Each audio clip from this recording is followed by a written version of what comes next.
Bertemu dengan pimpinan DPR RI di Jakarta, perwakilan Badan Eksekutif Mahasiswa mendesak pengesahan rancangan Undang-Undang Perampasan Aset. Desakan ini buntut dari maraknya korupsi para pejabat di Indonesia.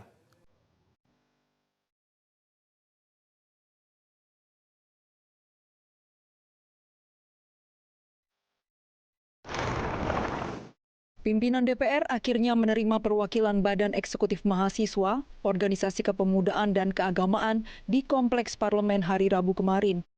Pertemuan ini menjadi momentum penting setelah serangkaian aksi unjuk rasa sejak 25 Agustus hingga 2 September 2025. Salah satu tuntutan mahasiswa adalah mendesak DPR mengesahkan rancangan Undang-Undang Perampasan Aset. Desakan ini buntut dari banyaknya korupsi para pejabat Indonesia. Bahkan perwakilan mahasiswa Trisakti, Jili Kolin mendesak DPR mengesahkan RUU Perampasan Aset dalam waktu 30 hari. Hidup rakyat Indonesia. Saya menuntut bapak-bapak yang terhormat untuk dapat mewakilkan suara-suara kami untuk dapat mempercepat rancangan undang-undang perampasan aset. Indonesia sekiranya kehilangan sebanyak 588 triliun akibat korupsi dalam dekade terakhir. Berdasarkan data dari KPK tahun 2024, aset recovery rate Indonesia hanya 0,2% dibanding standar internasional 3-5%.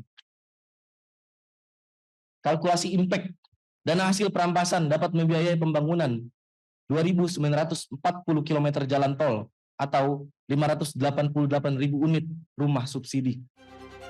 Wakil Ketua DPR RI Sufmi Dasko Ahmad menyebut DPR RI memiliki komitmen sejalan dengan aspirasi rakyat terkait RUU Perampasan Aset. Dasko menyatakan sebelum RUU Perampasan Aset bisa dibahas, ada RUU KUHP yang masih dalam tahap pembahasan di Komisi 3 karena RUU KUHP juga bersinggungan dengan RUU Perampasan Aset. Ya tadi sudah disampaikan kepada adik-adik mahasiswa bahwa undang-undang perampasan aset itu terkait dengan beberapa undang-undang yang saling terkait dan supaya tidak tumpang tindih. Terakhir kami sudah sampaikan bahwa tinggal menunggu KUHP selesai, kita akan bahas undang-undang perampasan aset karena itu saling terkait. Menteri Hukum Supratman Andi Aktas meyakini RUU Perampasan Aset bakal lebih cepat disahkan jika menjadi inisiasi DPR RI. Sebab pihak pemerintah sudah setuju untuk menggolkan RUU tersebut. Supratman juga mengklaim Presiden Prabowo sudah berkali-kali menyatakan keberpihakan terhadap RUU Perampasan Aset.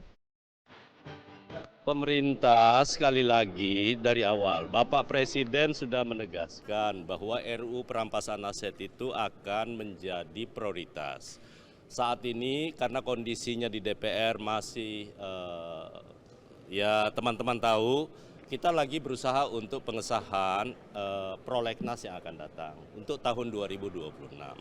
Yakin dan percaya Bapak Presiden sudah mengeluarkan statement itu berkali-kali. Terakhir di hadapan para teman-teman buruh ya. Dan yang kedua, DPR juga sudah menyatakan kesiapannya untuk membahas. Jadi ini tinggal soal waktu. RUU Perampasan Aset telah menempuh jalan panjang untuk bisa disahkan.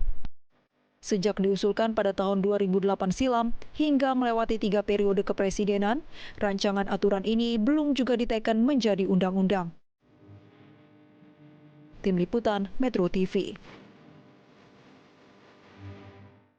Jelajahi cara baru mendapatkan informasi. Download Metro TV Extend sekarang.